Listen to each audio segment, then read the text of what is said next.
When I was 22, I was in a bad car accident, and clinically, I died. I could see my body being pulled to the shore, and I could see the guys start CPR. I actually felt my body shut down. Instantly, I was out of my body. I was fast approaching a magnificent city, golden and gleaming among vibrant colors. Remarkably, the light didn't shine on things, but through them, through the grass, through the trees, through the walls. He enveloped me with so much warmth and love, and his eyes were piercing eyes. It was like they permeated every part of me. I was looking at a magnificent landscape, exploding with beauty and color. Forests of symmetrical trees, unlike anything on Earth. They covered the foothills on each side. I've never ever felt more alive than I did then. I was home. I was home. I was where I belonged. It was as if this was the place I had been searching for my whole life, and I'd found it.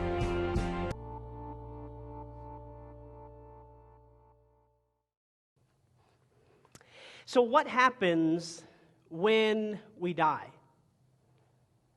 Is there a God? Is heaven real? You know, this topic of the afterlife, it's on every one of our minds at some point, and maybe during this season of the coronavirus where there's been a lot of fear of what could happen to us physically. Maybe it's ramped up in your own life as you've been going through this stay-at-home order and everything related to COVID-19. And I thought, boy, what better than to discuss and to have an extended conversation regarding heaven and the afterlife. And so, even if a person doesn't believe there is a God, every one of us considers whether there is something more to life than just this life. Is there life after death? So, what's next? Do I just cease to exist? Am I reincarnated? Does everybody go to heaven? Is there a hell? And yet, as much as we can't help but think about these kinds of afterlife topics, and especially maybe now, as we're going through this unique time in our world, it's something that we try not to think about too much. We try to put it out of our minds. We're kind of in denial about our own limits and abilities to stop sometimes death from coming.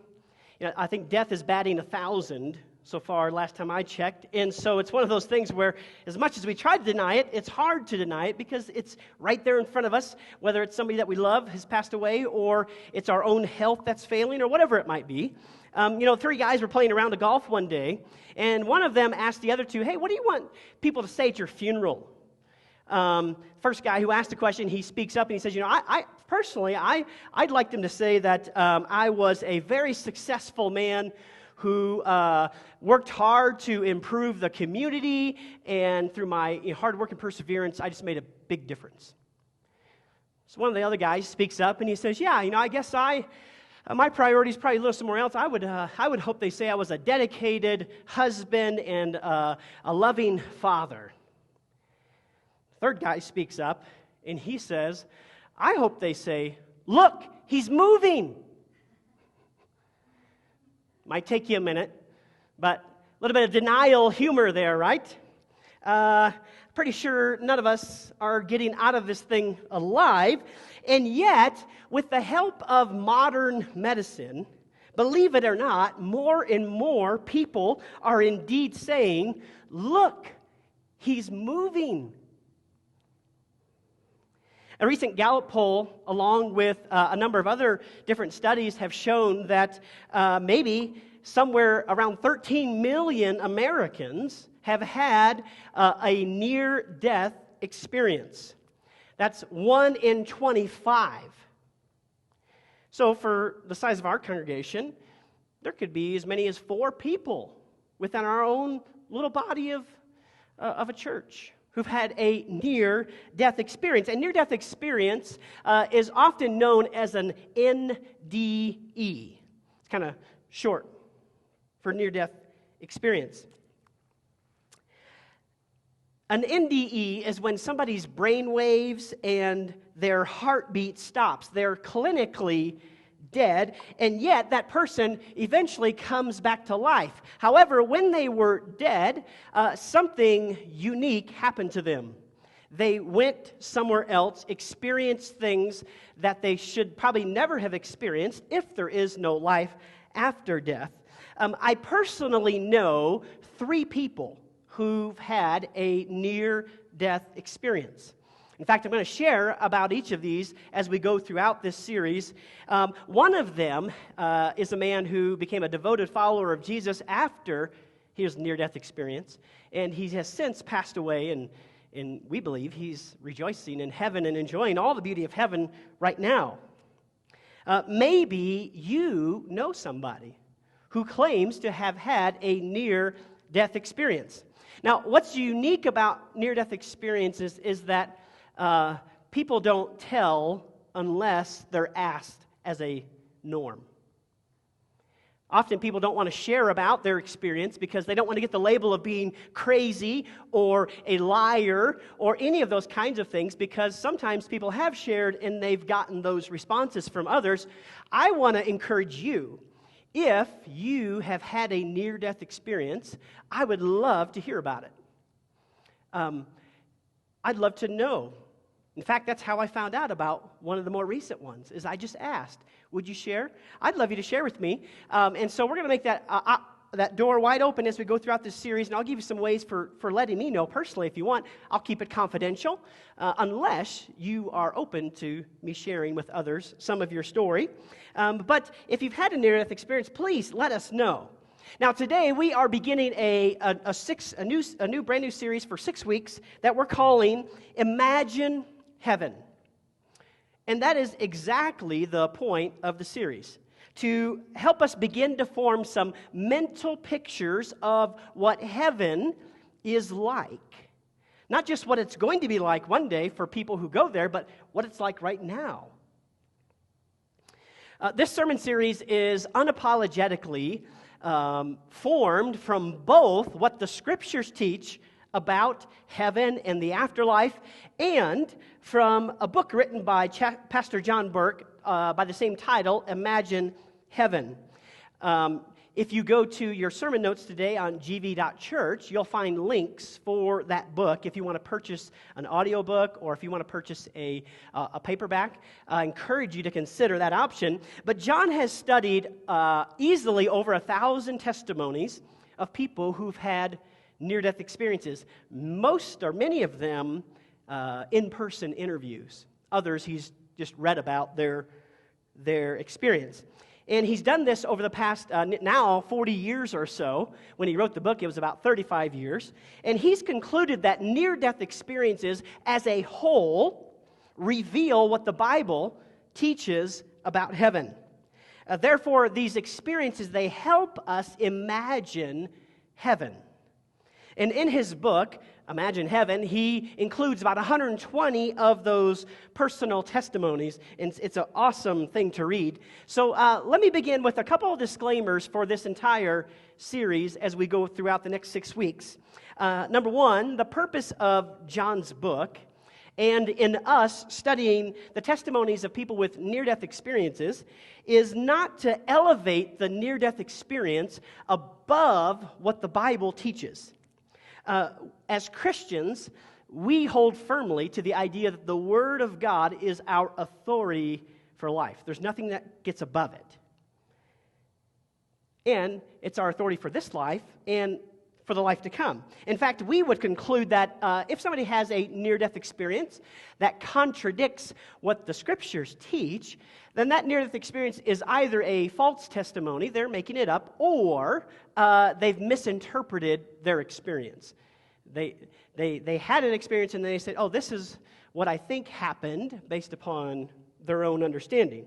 However, here's what we're trying to do. When a testimony of a near-death experience comes in line with what the Scriptures teach, Now we have a colorful picture of what the Bible teaches.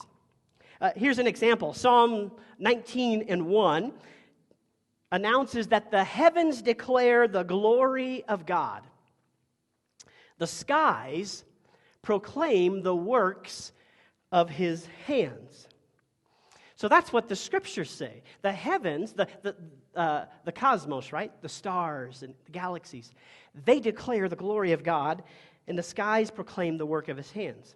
Well, then you go outside at night on a clear night, especially here near the Rocky Mountains, and you take a look at the Milky Way galaxy, and you say, yes, indeed, the heavens do declare the glory of God. What just happened when you did that? Well, your experience of God's creation gave color and dimension and a mental picture of what the scriptures proclaim in black and white on paper. And so too, when somebody has a near-death experience, and that experience comes in line with what the scriptures teach, now we have a colorful 3D mental picture of what heaven is like. So that's kind of the first disclaimer. The Word of God is authority over any near-death experience, but when they come in line together, now we have something that helps to illuminate the Scriptures. Second disclaimer is needed. Just because somebody has either a positive near-death experience of heaven or a negative near-death experience of hell, some have had both in the same experience. But regardless, whatever they got a glimpse of, whatever they got a taste of or an experience of, this is not their automatic eternal destination. When a person returns to their body, they still have the free will decision to follow God and follow after Jesus with their life or not. They've only been given a glimpse of the other side for their own good and for the good of others who they're going to share their testimony with. The choice remains theirs for how they're going to live their life after that. And we're going to see how even a positive near-death experience of heaven doesn't automatically translate into a life of faith in God. So, just wanted to put those disclaimers out there, and I encourage you as you maybe get this book and begin to engage, don't let the challenges stop you. Keep pressing through, and you're going to find tremendous benefits as we go. So today, to begin, we're going to consider this simple truth from God's Word, that our lives do not end when we die. That when a person breathes their last breath, that's not the end. In fact, it's just the beginning of the afterlife.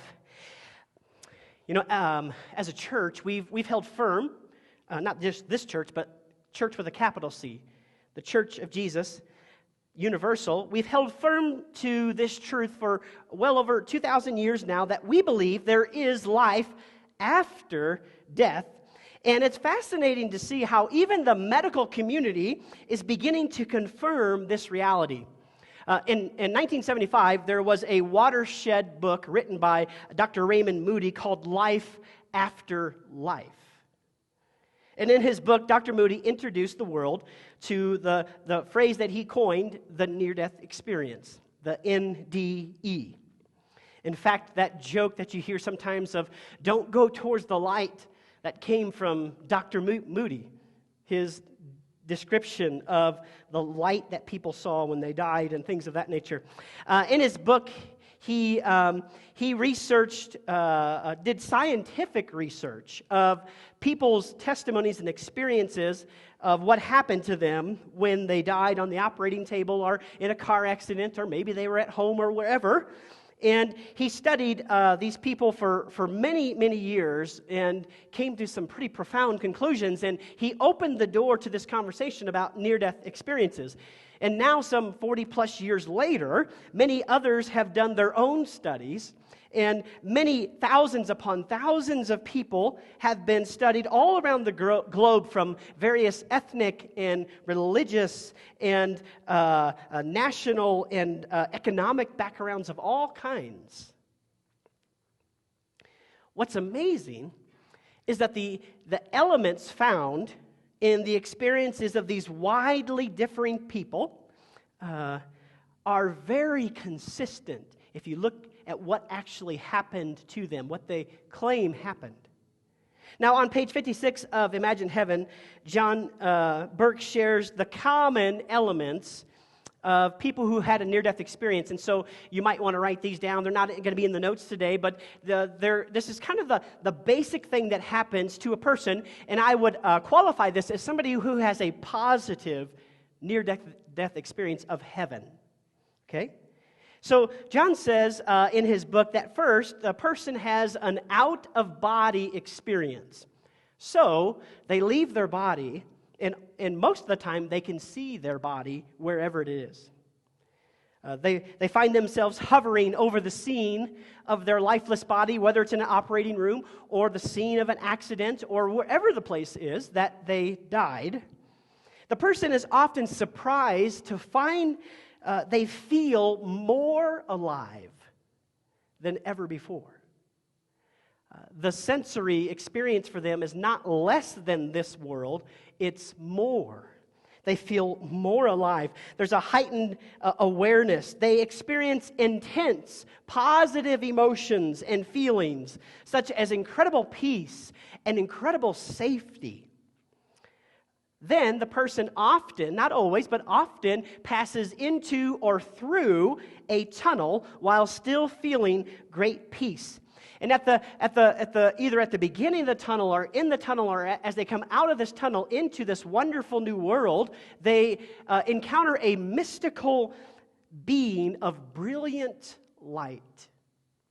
Now, the Christians who've had this experience say that they know that this being of light is Jesus. Without question. Some of those who aren't Christians say they knew it was Jesus, and others say, I'm not sure, but it was this wonderful being of light and love. They encounter other beings such as angels or deceased relatives or friends. They talk of how time has changed for them as they're in this experience. It seems altered, so 15 minutes seems like a year, and a year is like 15 minutes. There's no same sense of time that we have. You're just there, and you don't really know how long it's been. There's a life review that happens with many of these people, where their entire life is laid out before them. Some say it's like a panoramic scene in front of them that they can see. And in some of them, it's step by step by step, and others say, my entire life, every scene, all at once is there, and I don't know how I can explain this, but I saw it all and I understood it all at once. They have this life review, and the life review that's given to them by this being of light, often by Jesus and angels, is one that's asking them, how did you love others with your life? Or how did you have a lack of love of others with your life? The whole life review is based upon how did you love well or how did you love poorly? And the review is done in love. Even though they're pointing out hard things, there's no condemnation. There's simply this love coming from Christ about their life. The people, as they pass into this experience of these heavenly realms, this all brand new world, they find themselves struggling when they get back to describe the place they went to. They're reaching for words and language to put to it. Some really cool things, like they talk about the sky, how wonderful the sky is, and they say, I don't know, the best thing I can come up with, it was kind of like the aurora borealis, the northern lights. It was kind of like that, but that pales in comparison to what the sky was like there. And they try to describe the colors, and they say there's colors there that there's not here, and how wonderful it is. And they're grasping for words. Many of the people, while in this heavenly realm, they are given a special knowledge about the world and creation, about people, or sometimes about future events that are going to happen. Finally, they come to a place in these heavenly realms where they realize there is a boundary or a border they cannot cross. If they cross that boundary, then they can't go back to their body. And many of them are given either the option to stay or return to the body, or they're just told, you have to return. You can't come back. And so they come back into their bodies here on earth. Now, what is so interesting about this is these claims of what these people see is very consistent if you look at the overall stories. And it's people all around the globe of every age, people who are blind, who have been blind from birth, see the same thing and experience the same thing, regardless of nationality or age or race or religion or whatever differences there might be about them. Now, for some of us as Christians, there's a tension within us and says, well, how could a person who's not a Christian see heaven or experience heaven? Well, remember, we're not claiming that this person, this is their eternal destination. Rather, they've been given a glimpse of it. They've been allowed to see it. Could it be that these people are given a glimpse of Jesus and heaven by God in order that they might either follow him more fully or come to put their faith in him? I think that's exactly the reason why people are given that. Because large portions of them do come to place their faith in God and follow God. You know, I want to begin to whet your appetite this morning for the afterlife. Not just what I have to say about it, for heaven, what it's going to be like. In just a moment, we're going to see a video of the testimonies of 3 people who were clinically dead, and they went into the outskirts of heaven. Pastor John Burke, the guy who wrote the book, Imagine Heaven, is interviewing them, and they are describing to Pastor John a place they call the city of God, what the scriptures call paradise, what others call the New Jerusalem, heaven. So let's listen in and let's watch the testimonies of these 3 whose fuller testimonies are in the book. Let's watch.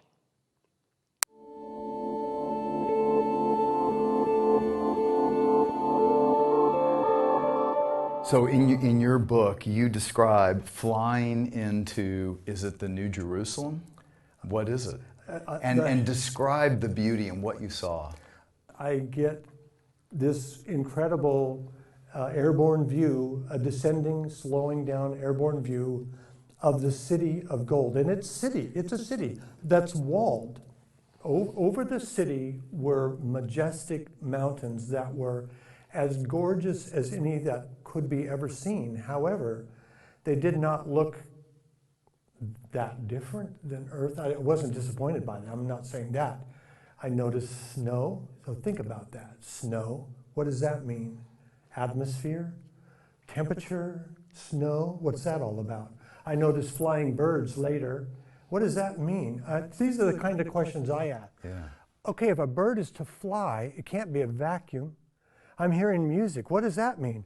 Music can't transfer in a vacuum. It has to be in an atmosphere. There's atmosphere here in heaven. Oh, what does that mean? And you're flying, but you don't have wings. Right. I'm floating is what I would call it. I'm floating and coming in, descending, and finally I come down and touch ground level for a while, and I'm hovering between 40 feet-ish and down. And but I recognize later, oh, there was gravity there. There is gravity. There is atmosphere. There's water. There are animals. Inside the city, I could see, we'll start from foreground to back, if you like. I could see the townships, as I called them, homes that people lived in, homes that were likely to be created for the people of heaven.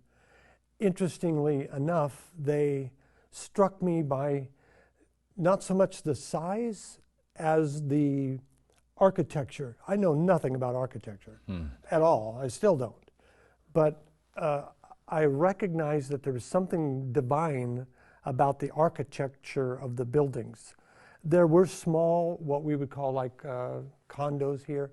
There were single family residences that we would call here. There were huge palaces, and I could see that, but And this is all inside the wall? on the other side of the around- wall, I saw none of this. And how big is this city? I mean, can you tell?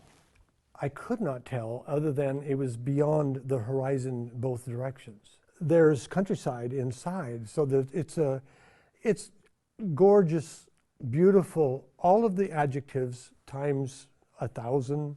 So coming up to this dome structure, maybe, was it a city? Could you tell? Was there something inside? Was there an entrance into it? There was an entrance. It was a big arched entrance and a wide threshold. What did that look like, that entrance? Well, similarly, it was almost like the old Roman block arches, but again, these blocks were seemingly solid looking, but not. They were really woven together with love, which Hard to is describe. nonsensical. But But that's, you were aware of a structure, yes, an arch. it seemed structural to me. And was there, And the gate of heaven or a It gate? wasn't, well, there wasn't a gate. Wasn't It a was gate. just an archway. Yeah. And I would say again that if I had any inclination that I was coming back, I would have tried to make more mental notes, because many of the questions are the same questions that I ask myself now. And I will say that I was able to see many, again, people, angels, spirits, I'm not sure, very busy. And I don't know what they were doing. Inside the archway? Inside. They were all very busy.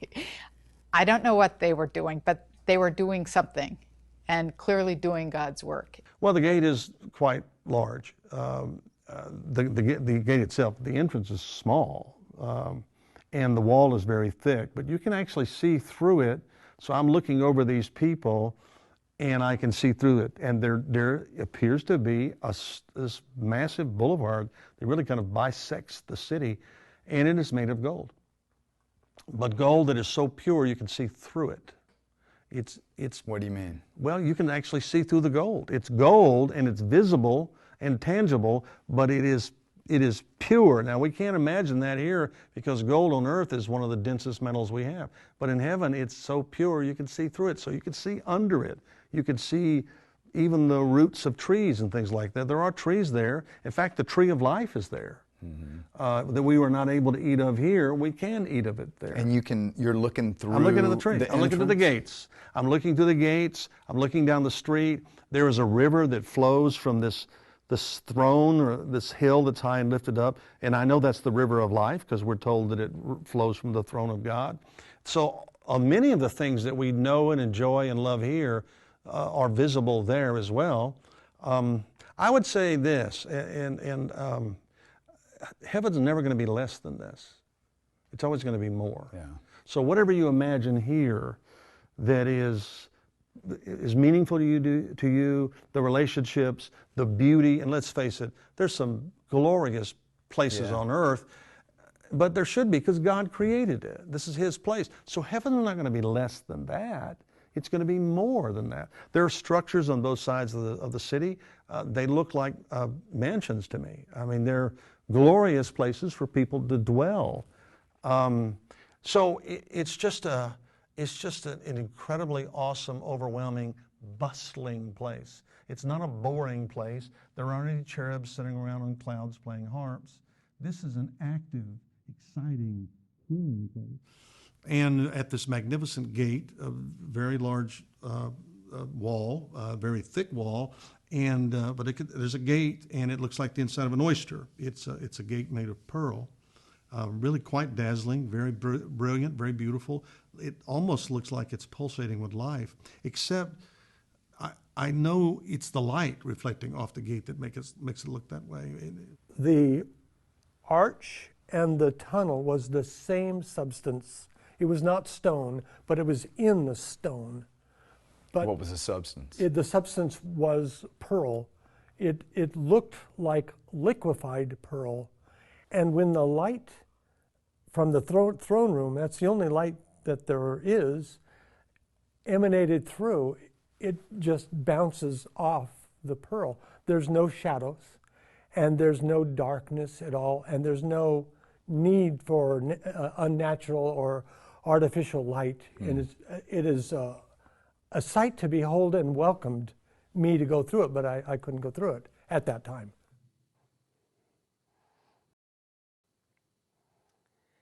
I love the testimonies of these people. And the more that you hear, you'll notice little differences in understanding or interpretation, or things that they saw versus what others might have saw. But the more of these testimonies you hear, the more you start to piece it together in your mind. That wall that they talked about, the wall around the city, biblically, it speaks of that. And the more I've heard about even that wall, just the entry into the city of God, into heaven, I can see it in my mind now, because I've been thinking through these testimonies and what the scriptures have to say about it and how those come in line so well, and it's going to be exciting as we go forward. But what I want us to focus on here this morning for the rest of our time is heaven is far better than we've imagined. Heaven is so much better than we've ever dreamed of. From Pastor John's book, Imagine Heaven, he writes a couple of things. I want to share them with you. First of all, he says, I'm convinced the main reason many people, Christian or not, live materialistic, self-centered lifestyles is a poor view of the life to come. They can't imagine heaven, so they don't live for it. He goes on to say, I find that most people, Christ's followers or not, have a horrible view of heaven. At best, it's a cloudy, ethereal, disembodied, non-physical experience. At worst, people think about it as an endless, boring church service, singing songs you're not excited about forever. He goes on to say, that sounds horrible to me, and I'm a pastor. No, the Bible paints a much more compelling picture of heaven than most of us, Christian or not, hold in our minds. To begin, we need to look no further than the words of Jesus, what he had to say about heaven. Jesus was about to leave his disciples. He was about to go to this place that we're beginning to talk about.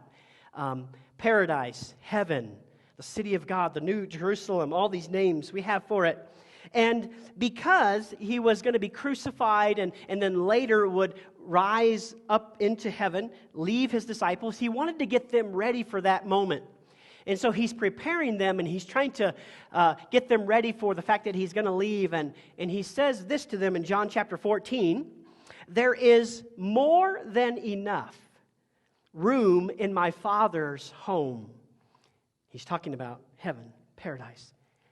If this were not so, would I have told you that I am going to prepare a place for you? When everything is ready, I will come and get you so that you will always be with me where I am. Here we have Jesus himself telling us that he is the one who's going to prepare a place for us. He's getting it ready.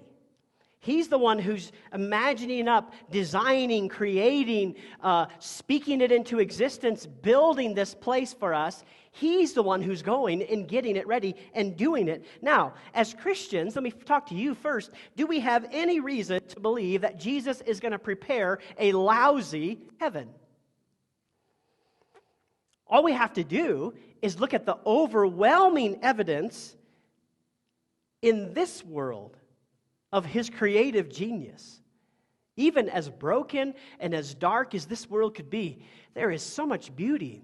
Mountains and oceans and family and friends and laughter and celebrations and all these wonderful things he's given us. Do we have any reason to believe that heaven would be less than this? Listen to Paul's description of the creative genius of God, of how God can prepare amazing, wonderful things, both for this life and for the life to come. In 1 Corinthians chapter 2, Paul is quoting from an Old Testament passage, but he says, "No eye has seen, no ear has heard, and no mind has imagined what God has prepared for those who love Him." Paul says, nobody has seen it, nobody has heard it, no mind has even imagined what God has prepared, right? Jesus said, "I'm going to prepare a place for you."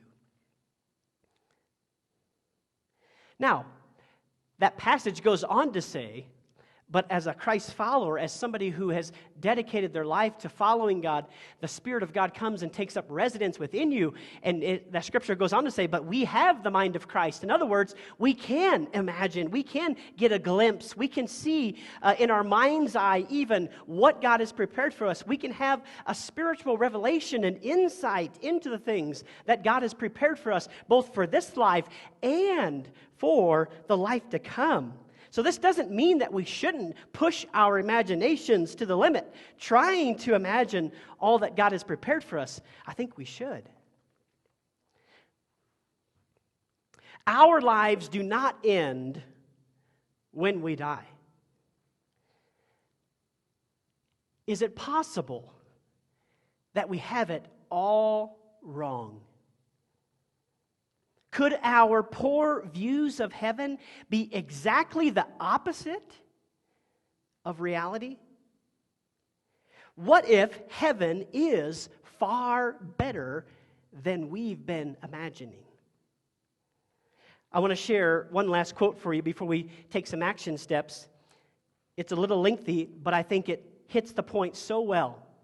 And it begs the question, or it helps us to think about, why is this important? Why does heaven matter for this life? Well, John writes and he says, in the Western world, we live for retirement.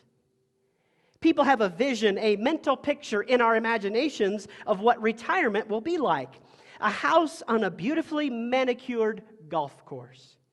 Or maybe a house in the mountains or on a beach, with time to play golf and garden and boat or do that favorite hobby, and time to spend with the people we love. Now here's the key. Because we can picture it, we will work for it. We will save for it. We will sacrifice for it. There is nothing wrong with retirement. But it only lasts a few decades at best. What if we became a people with a vision for the ultimate life to come? That would change how we live, how we work, how we love, how we sacrifice, wouldn't it? That's what I pray for you as you get a clear picture of heaven. That's John's words, and that's what I pray for you as we go throughout this series, that you would get a glimpse, a picture of heaven, and then you would live for it. A couple of action steps this morning. First, I would encourage you to begin reading the book, Imagine Heaven. On our website, gv.church, as you go through the sermon notes, there's links to click to purchase that book if you want through Amazon. Of course, you can buy it wherever you want. But there's options for the audiobook or the the paperback book. Also, at the very bottom of the sermon notes, if you scroll all the way down, there is a reading guide. And the guide begins today, and if you don't have the book yet and you're going to order it, it's okay to start later and finish later. It's no big deal. But I would say this. If somebody asked me, Bob, what are the top 5 books you've ever read? And I like to read. This book would be in the top 5. Easily. It has been that impactful on my life, everyday life. Second, I would encourage you to begin to live this life every day with a view of heaven in mind. Begin to live for heaven like so many of us live for retirement.